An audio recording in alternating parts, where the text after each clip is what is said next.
नाही असं मला वाटतं।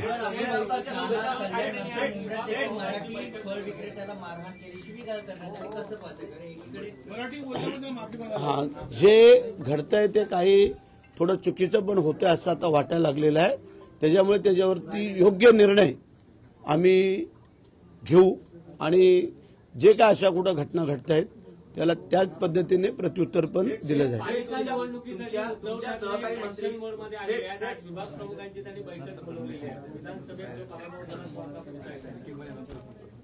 असं नाही मला वाटत, आम्हाला असं वाटतंय की त्यांच्याकडनं जी काही लोक थोडीशी हालचाल चलबिचल चालू आहे त्याच्या अनुषंगाने त्यांच्या मीटिंग असाव्यात असं मला वाटतंय।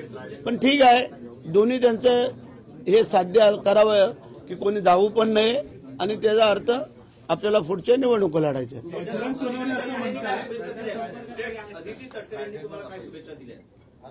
आदित्य तटकरे शुभेच्छा दिल्यात म्हणजे आम्ही निवडून आलो शुभेच्छा दिल्यात, मंत्रिपदाच्या पण त्यांनी शुभेच्छा दिल्यात, त्यात काय अडचणीचं बाब आहे नाही।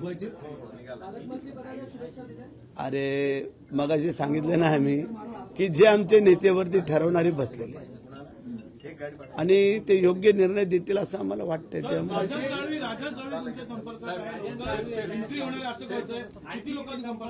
प्रयत्न चालू आहे, ते 3-4 लोक आहेत, वेगवेगळी नावं नाही सांगू शकत आम्ही। तुम्ही लगेच त्याचा उहापोह करता आणि सगळं खुल्लम खुल्ला करून टाकता, तसं नाही।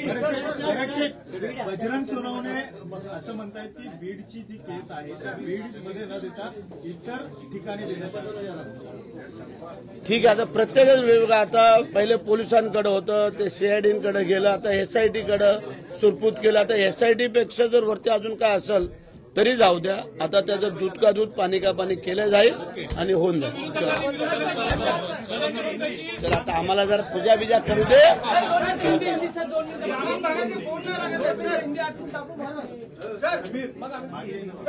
लवकर 2 मिनिटात, जास्त नको घेऊ, ते देवभाऊ वाट बघतोय आमची।